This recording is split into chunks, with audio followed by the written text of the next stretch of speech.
Oke, selamat pagi semuanya, teman-teman eh, yang hadir ya, YouTube ya, ya online. Jadi di pertemuan ini masuk di mata kuliah tata kelola PI ya, pertemuan ke-6. Kita di sini nanti akan membahas tentang evolusi infrastruktur ya. Jadi kita akan membahas tentang evolusi infrastruktur PI. Evolusinya itu eh, seperti apa gitu ya. Oke, langsung saja ya. Jadi teknologi ya mendukung evolusi infrastruktur di sini. Ini dari uh, Metcalfe Law ya. Value dari network tumbuh secara eksponensial sebagai fungsi dari jumlah network. Kemudian demand dari akses network meningkat. Ini hukumnya memang ini. Nah, jadi kebutuhan akses network itu akan meningkat, tapi nilai pertumbuhannya secara eksponensial sebagai fungsi dari jumlah network. Nah, penurunan biaya komunikasi dan internet. Jadi memang ini ada penurunan ya, mungkin biaya komunikasi yang tadinya mungkin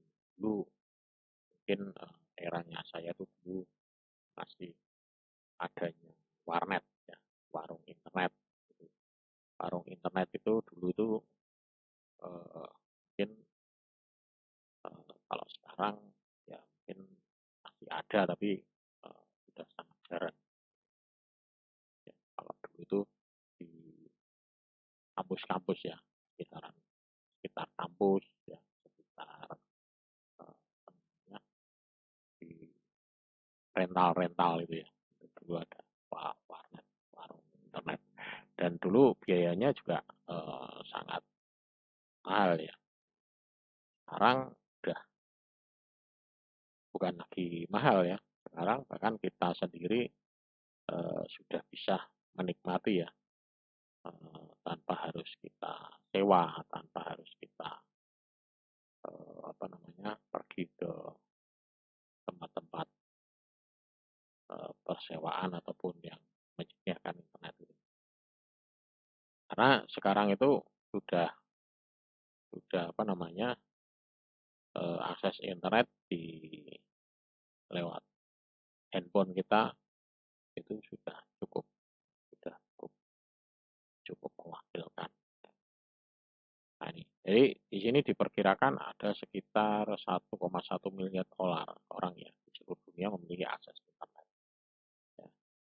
Kemudian dengan biaya komunikasi yang menurun, ya, pemanfaatan eh, fasilitas komunikasi dan komputasi ini menjadi meningkat juga.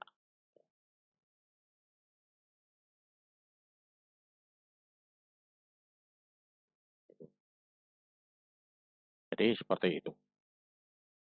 Dengan biaya komunikasi yang menurun, maka pemanfaatan fasilitas komunikasi dan komputasi menjadi meledak. Nah, nah, ini evolusi ya, evolusi dari infrastruktur penurunan secara eksponensial. Jadi biayanya per kilobyte sekarang sudah menurun dari tahun. Bahkan mungkin sekarang mungkin biayanya per kilobyte-nya mungkin sudah ya boleh dikatakan jadi mungkin free ya. Karena kalau dulu biayanya adalah per kilobyte ataupun ya tidak usah jauh-jauh ya wartel. Ya wartel dulu kan masih banyak. Sekarang udah tidak ada. Wartel sudah tidak ada, sudah hilang. Ya. Jadi semuanya sudah hilang dan sudah tidak ada lagi biaya-biaya ataupun ini apa namanya biaya-biaya itu sudah menurun ya. Bahkan pemakaian cara bersama itu sangat menurunkan lagi ya, menurunkan lagi tingkat biaya komunikasi. Kemudian teknologi evolusi infrastruktur ini ya dan standar dan spek networknya, standar teknologi. Ini spesifikasi. Spesifikasi ini menentukan ya. Speknya itu menentukan kompatibilitas produk dan kemampuan untuk berkomunikasi pada network. Speknya pengaruh. Kita punya spek mungkin 32 bit atau 64 bit, Core i3, dual core, Core i7, ya, Core i9, ya. Itu akan menentukan ya, menentukan kemampuan pada saat berkomunikasi. Ya, gitu. Ya. Kemudian penurunan harga ini sebagai fokus produsen pada produk-produk yang dibangun dengan standar unggul. Penurunan harga ini fokus pada produsen dan produk-produk yang dibangun dengan standar unggul. Jadi dia penurunan harga.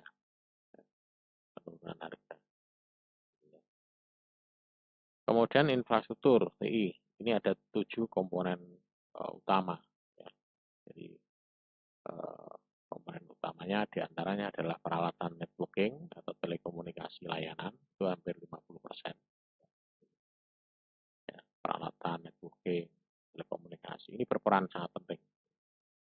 Kemudian enterprise, aplikasi perangkat lunak TI lainnya, ini dominan mungkin sekitar 19%.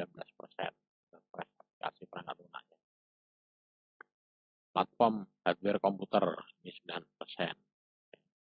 Kemudian layanan konsultasi dan sistem integrator ini 9%. Platform operating system 7%. Manajemen database dan penyimpanan 3%. Platform internet 2%. Nah, di sini yang paling penting adalah peralatan network yang paling dominan dan telekomunikasi. Karena ini semuanya adalah yang menjadi dasar ke bawah. Jadi ini dasar. Jadi kalau misalnya peralatan networknya sudah bagus, telekomunikasinya bagus, dengan sendirinya nanti enterprise aplikasi perangkat lunak, platform hardware, layanan konsultasi atau sistem integrator, operating systemnya, manajemen database dan penyimpanannya, internetnya, itu akan meningkat. Nah, kalau ini kan rata-rata ya, rata-rata komponen utama. Komponen utamanya itu, pendukung utamanya adalah, yang paling utama adalah network. Karena network itu yang paling dominan dan telekomunikasi, hampir 50%. Ibaratnya ini adalah backbone-nya ya, backbone utamanya. Nah, kalau tidak ada jalannya, ya bagaimana mobil, kendaraan itu bisa lewat. Tentunya jalan raya akan dibangun dulu.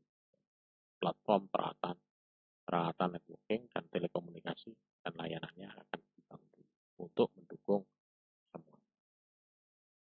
Kemudian komponen infrastruktur. Nah, dari sini IT infrastruktur ekosistemnya di sini ya. Ya, role-nya ada mulai dari internet platform, komputer hardware platform, operating system platform. Nah, ini tadi sama seperti ini. Ada 7 ya, 7 komponen. Ada 1, 2, 3, 4, 5, 6, data management, storage, ya, konsultan and system integrator, networking, telecommunication, enterprise, software, application. Ini semuanya adalah IT infrastruktur ekosistem. Gambarannya. Dan kalau di sini contohnya internet platform itu apa? Apache, AES, .NET, Unix, Cisco, Java. Ya. Kemudian komputer hardware platform ini Dell, IBM, Sun, HP, Apple, Linux. Kemudian operating system platform ini Microsoft Windows, Unix, Linux, ya, Mac OS. Ya. Kemudian enterprise software aplikasi ini ada include middleware, ya, SAP, Oracle, Microsoft. Kemudian network telecommunication, Microsoft Windows Server, ya, Linux. Kemudian network novel ya, Cisco. Kemudian ada konsultan and sistem integrator, IBM, EDS, ya, data management dan storage, IBM, Oracle, Ini contoh-contohnya ya, ekosistemnya. Kemudian di sini ada platform hardware komputer klien. Klien ini siapa? Ini desktop PC, mobile computing, VDA, laptop. Ya, antara kita yang pernah kita gunakan. Ini sisi klien. Sementara sisi servernya ini ada bridge server, ada ultra in computer storage, rack mount. Ini jenis-jenis servernya ya. Kalau misalnya kita buka ya, bridge server, bridge server, nah, gambarnya seperti ini ya, bridge server.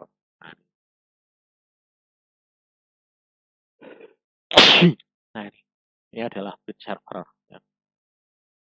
Ya, gambarannya seperti ini, bridge server. Jadi pada saat kita, jadi di sini isinya rak-rak semua, rak server.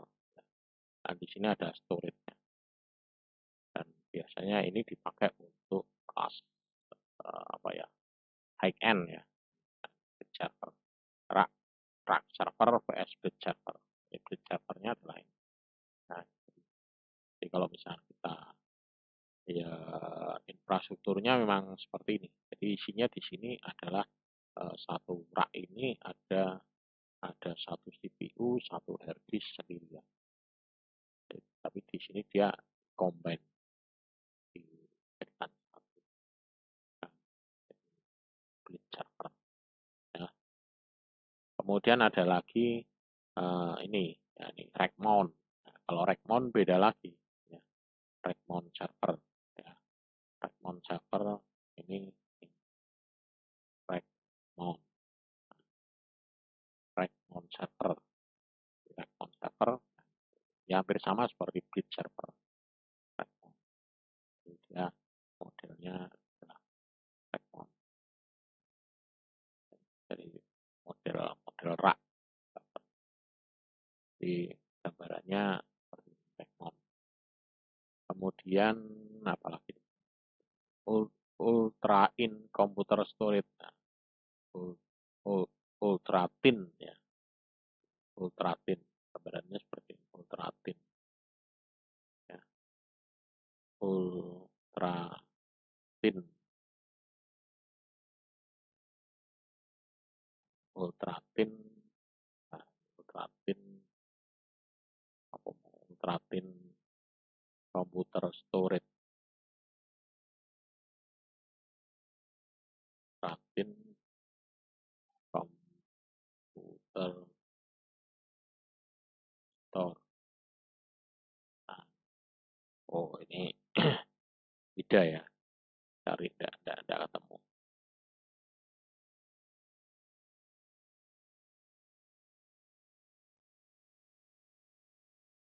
Kemudian mainframe IBM mainframe. Nah, ini gambarannya seperti ini. IBM mainframe,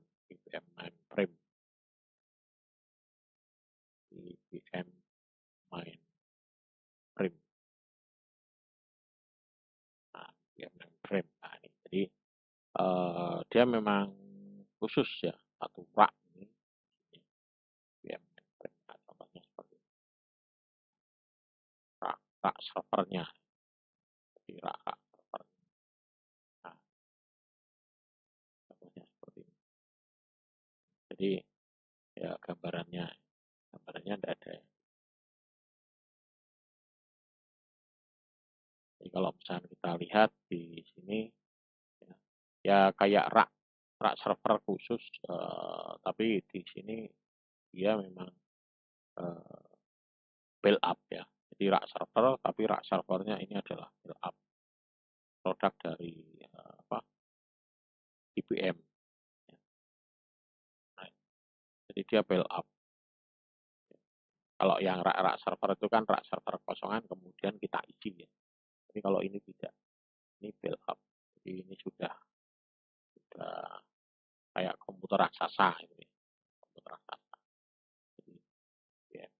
Kemudian ada lagi produsen ya, prosesor AMD, Intel, IBM, merek. Ya. Ini platform hardware komputer ya. IBM, Dell, Sun Microsystem. Kemudian platform software, ini ada operating system, ya, client level, hampir 95% itu dikuasai oleh Microsoft Windows. Ya. Kemudian ada server level, ini unik kalau server levelnya adalah ini. Jadi client levelnya adalah Windows, kemudian server levelnya 85% adalah Unix ataupun Linux. Ya. Kemudian software aplikasi, ya, software aplikasi enterprise, ya, SAP, Oracle, middleware. Ini adalah platform software. Kemudian manajemen data, penyimpanan database ini di sini ada software database IBM, DB2, Oracle, SQL, ya, database server enterprise, MySQL. Kalau ini mungkin sudah terbiasa ya. Ya, Microsoft SQL Server, SQL. Nah, kemudian media penyimpanan MC Corp, Large Scale System, Seagate, Maxtor, Western Digital. Ini media penyimpanan. Tapi ini Seagate kelihatannya sudah tidak ada ya. Western, biasanya sekarang Western Digital, Maxtor, Seagate masih ada ya. Seagate. Nah, ini hard disk ya. Tapi kalau sekarang hard disk sudah macam-macam ya, kayak merek-merek apa namanya, kayak merek-merek flash disk ya, kayak merek-merek flash disk. Media penyimpanan melalui network atau koneksi ke multi storage, ya, device sedikit kan sedikit network, sedikit network. Biasanya menggunakan CAN ataupun NAS, gitu ya, ya network area storage, storage.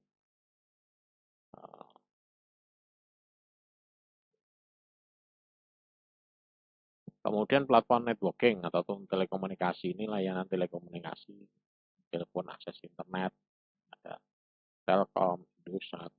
Ya, kebetulan kalau sekarang itu kan hanya didominasi oleh dua ini ya, Telkom, Indosat,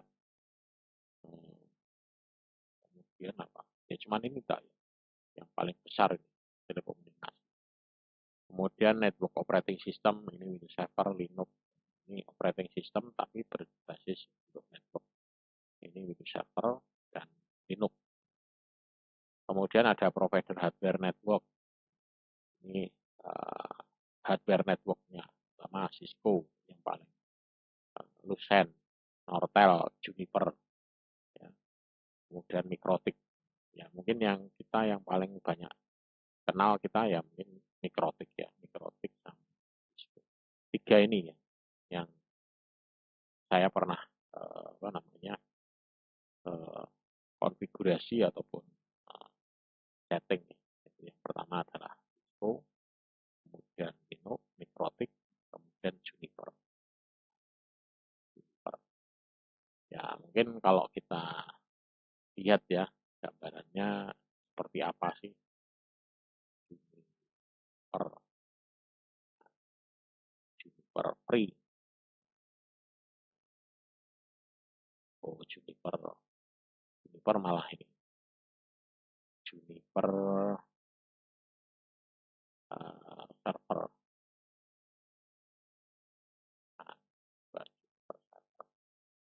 Nah, jadi bentuknya mirip seperti kayak Cisco, kayak Mikrotik ya. Ya, cuman mereknya aja ya, mereknya ini Juniper. Jadi sebetulnya sama aja ya. Jadi hanya bentuk merek aja. Tapi di dalam secara fungsinya sama. Ada switch, ada konsol, ada UPS power supply.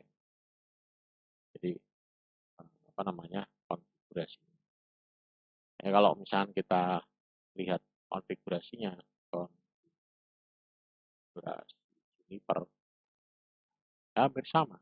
Ya, Juniper sama, sama bahasa-bahasanya juga hampir mirip. Ya, Juniper konfigurasi sama. Ya, gitu. Kemudian platform internet. Nah, internet ini ada hardware, software, manajemen layanan untuk mendukung website perusahaan termasuk layanan web hosting, intranet, ya, internet, hardware, server, Dell. Nah, jadi platform internet ini sebetulnya ya gabungan dari hardware itu, jaringan, network, dan semuanya itu ya menjadi satu kesatuan sehingga dia akan menjadi platform internet. Ya. Ada hardware-nya, hardware server, ada web developer-nya, ada hardware software manajemennya, platformnya IBM.net. Ya. Kemudian ada layanan konsultasi dan integrasi sistem. Perusahaan besar harus memiliki sumber dayanya. Ya, integrasi software harus dipastikan bahwa infrastruktur bekerja pada sistem yang legal. Konsultasi. Konsultasinya di sini layanannya seperti apa? 24 ya, 24 kali 7. Jadi full 24 jam dalam satu dalam satu minggu. Jadi full layanannya harus. Kemudian integrasi software harus dipastikan bahwa infrastruktur bekerja pada yang legal. Artinya semuanya itu baik softwarenya itu semuanya itu adalah legal semua, berlisensi semua. Tidak boleh ada yang ilegal. Jadi software-softwarenya itu memiliki license dan bisa dipertanggungjawabkan ya. Jadi dia memang punya license, entah itu license-nya license yang yang single ataupun mungkin yang, multi ya. Nah, misalkan kita jenis lisensi, nah, lisensinya, jenis lisensi. Ini ada, di sini ini lisensi apa?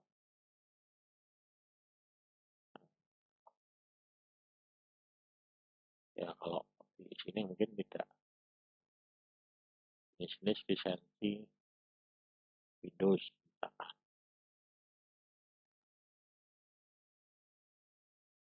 Nah ini, jadi lisensi ya, lisensi. Kalau di Windows ini ada ini. Kalau di sini ada macamnya. Lisensi komersil, ada edukasi, ada government. Di sini ada OEM, ada FPP, OLP, ada select, ada EA.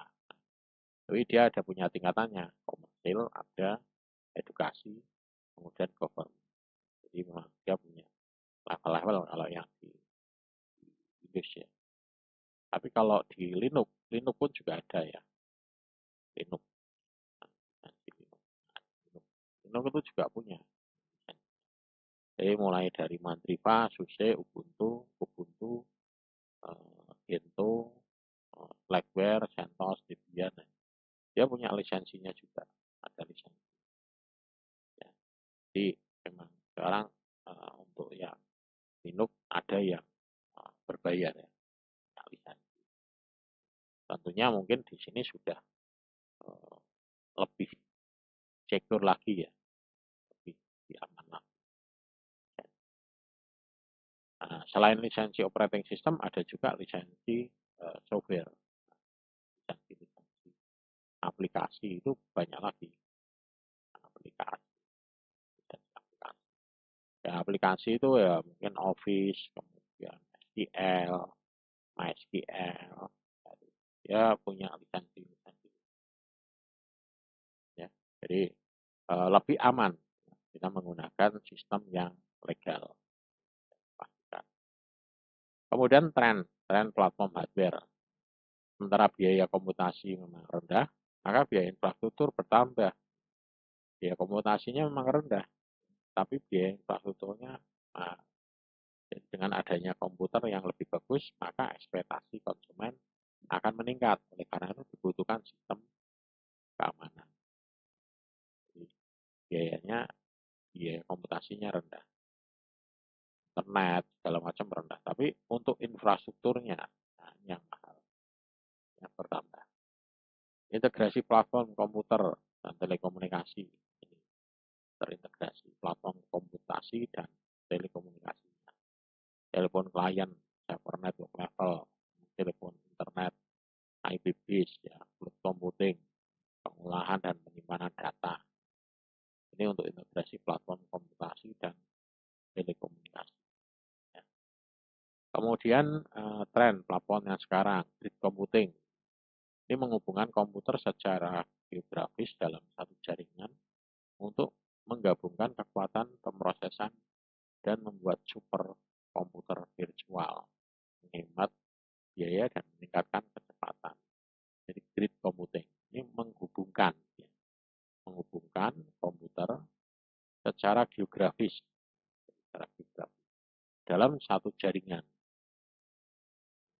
Jadi secara geografis itu dia dihubungkan untuk mendapatkan, ya, jadi untuk mendapatkan hasil yang maksimal. Mendapatkan hasil. Jadi membuat pemrosesan lebih kuat. Ini juga menghemat biaya juga ya. Kemudian anatomic computing dalam upaya untuk mengembangkan sistem yang dapat mengkonfigurasi. Ini adalah upaya untuk mengembangkan sistem yang dapat mengkonfigurasi, mengoptimalkan, menyembuhkan diri sendiri ketika rusak, dan melindungi diri dari penyusup luar. Ini berarti canggih ya, AI. Jadi dia bisa mengkonfigurasi, mengoptimalkan, menyembuhkan diri sendiri ketika rusak, dan melindungi diri dari penyusup luar. Autonomic computing. Sudah autonomic computing. Kalau sudah ini ya sudah tidak ada perlu teknisi. Ini mirip dengan memperbarui diri sendiri ketika perangkat lunak, antivirus, ini Apple, Microsoft bersama-sama menggunakan update otomatis. Dia akan melakukan autonomic. Kemudian edge computing, ini multi-tier load balancing untuk aplikasi berbasis web. Ini meningkatkan waktu respon dan biaya teknologi yang lebih rendah. Ini menggunakan multi-tier load balancing ya, untuk aplikasi-aplikasi berbasis web. Ya. Tujuannya untuk apa? Meningkatkan waktu respon dan biaya teknologi yang lebih rendah. Nah, ini wujudnya ya, edge computing di klien. Ini adalah content case, ya, gabungkan untuk presentasi komponen, business logic, data analisis, database. Jadi digabungkan jadi satu. Kayak hard disk, tapi kalau ini yang digabungkan adalah komputer. Edge computing platform. Kemudian tren yang lain lagi adalah virtualisasi. Ini mengatur resource seperti kemampuan komputasi atau menyimpan data, ya, sehingga dapat diakses dengan cara yang tidak dibatasi oleh konfigurasi fisik atau lokasi geografis. Jadi ini secara virtual. Jadi dia tidak dibatasi oleh konfigurasi fisik atau lokasi geografis. Bisa diakses dari mana saja, bisa kita setting dari mana saja, kita bisa upgrade kapan saja. Nah, server visualisasi ini menjalankan lebih dari satu sistem operasi saat yang sama pada mesin tunggal. Jadi dia bisa menjalankan lebih dari satu sistem operasi saat yang sama pada mesin tunggal. Lebih sedikit komputer yang dibutuhkan untuk memproses pekerjaan yang sama. Nah, contohnya ini virtualisasi. Di komputer kita bisa buat virtualisasi. Ini saya ada di sini pakainya VMware. Di sini ada banyak sistem operasi yang bisa saya jalankan. Ya. Itu Hyper-V ya. Sorry. Kalau yang ini saya menggunakan virtualisasi yang VMware. Kalau yang ini Hyper-V ini bawaannya dari Windows 11. Kalau ini saya install dari pihak lain lagi. Jadi ini Oracle. Ini ada banyak virtualisasi yang bisa kita jalankan. Gitu. Tergantung nanti kita memorinya mau pasang berapa di sini ya. Jadi nanti kita bisa setting di sini memorinya mau kita naikkan atau kita turunkan. Kalau turunkan langsung di sistem nah, prosesor memori memori sini 2 GB ya. Jadi kalau misalkan kita mau nambah ya ini tinggal kita adjust saja.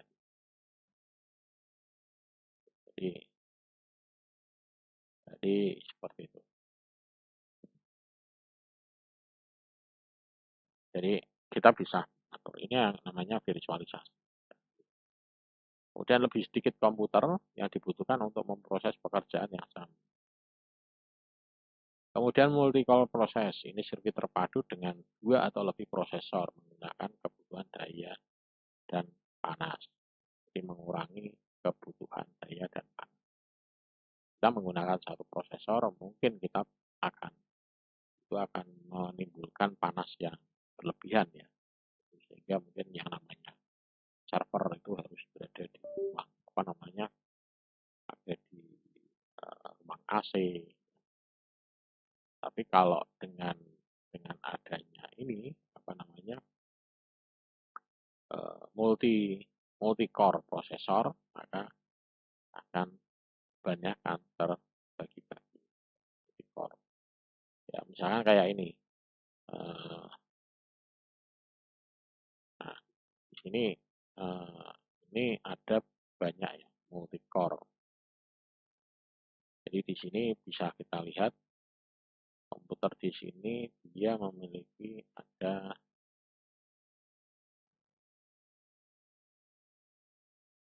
platform multi-core. Mungkin kalau kita lihat style proses. Jadi di sini. Ini kalau kita lihat CPU-nya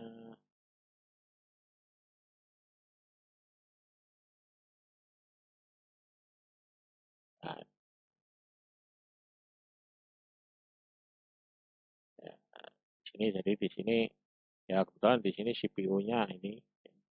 Tapi kalau kita mau lihat jumlah core-nya ya, kelihatan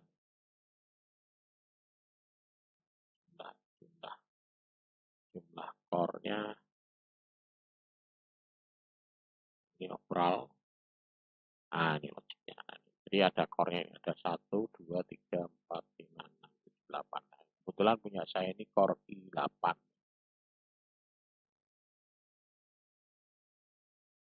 Core i8 atau core i5 ya. Ya. Core i5 core i5 jadi ya seperti ini jadi ini untuk CPU-nya ya. Kalau memori ya nggak bisa kalau CPU-nya jadi ini lebih detailnya nah, seperti ini. Jadi ini dengan membagi-bagi seperti ini tugasnya maka komputer ataupun prosesor itu tidak akan terasa panas. Kalau dulu enggak hanya satu CPU ini aja satu core sehingga CPU itu akan terasa panas. CPU 0 ini CPU 1, CPU 2, CPU 3, CPU 4, CPU 5, CPU 6, CPU 7. Total ada 8. Sehingga dia akan dibagi-bagi. Ya. Ini yang bekerja mana, ini bekerja mana. Dan ini bebannya mungkin akan merata ya. Akan merata. Jadi dengan cara membagi-bagi ya, pekerjaan lebih lebih lebih ringan ya kalau pekerjaannya itu dibagi-bagi gitu. Dibandingkan dengan pekerjaan itu dikerjakan sendiri. Tapi kalau kita pekerjaannya bagi-bagi ya gotong royong lah istilahnya.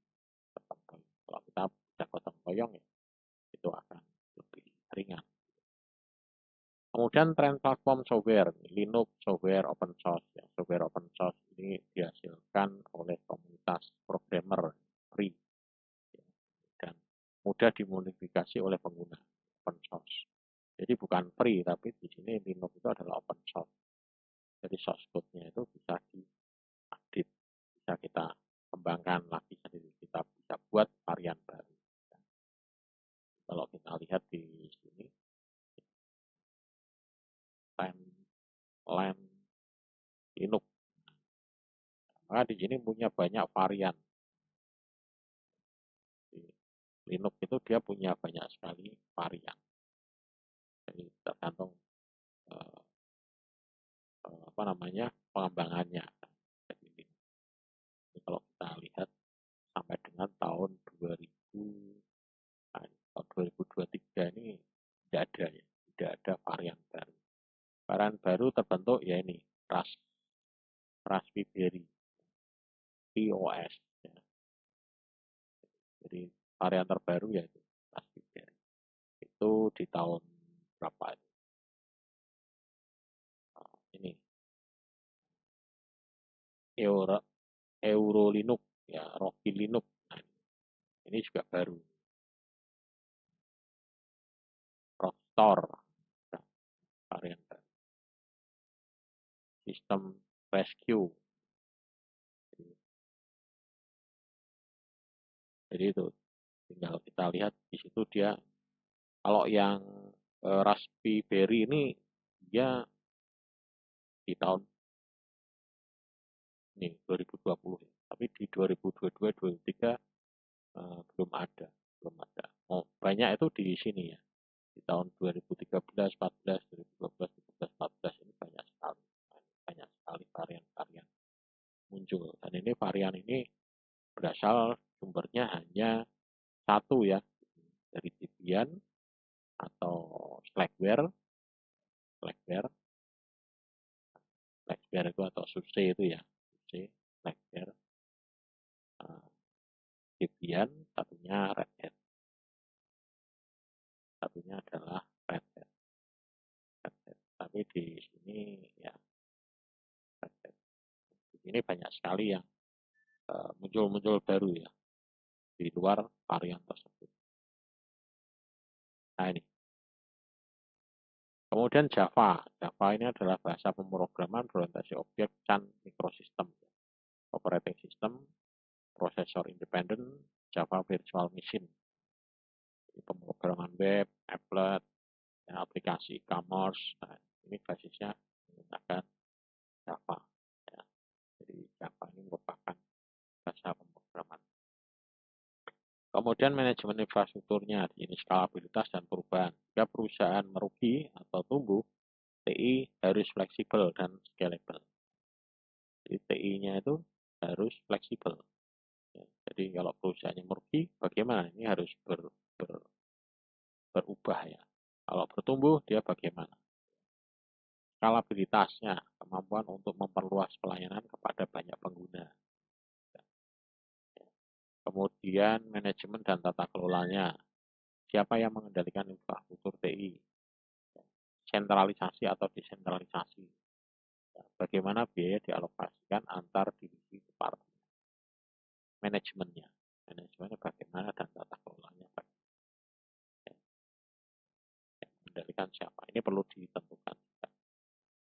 Ya, mungkin itu yang bisa kita saya sampaikan ya, atau saya diskusikan tentang di sini adalah ekosistem atau evolusi ya, evolusi sistem, evolusi infrastruktur TI ya. Oke, mungkin ada yang mau ditanyakan. Kalau ya memang ini sifatnya memang teori ya, kalau tata kelola TI ya. Kebetulan ini tidak ada videonya. Yang pertemuan-pertemuan sebelumnya banyak saya putarkan dari video. Mungkin nanti di next pertemuan itu mungkin ada. Oke, belum ada ya. Ini Mas Muhammad Catur Amri. Nanti menyaksikan ya. Oke,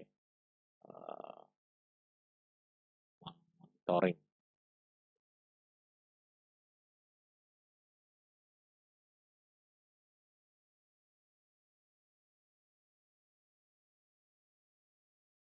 Oke ya, kalau tidak ada mungkin untuk pertemuan pada pagi ini saya cukupkan, dan kurang lebihnya mohon maaf kalau ada kesalahan dalam hal penyampaian. Terima kasih, selamat pagi, selamat beraktivitas. Sampai ketemu nanti di pertemuan minggu depan ya.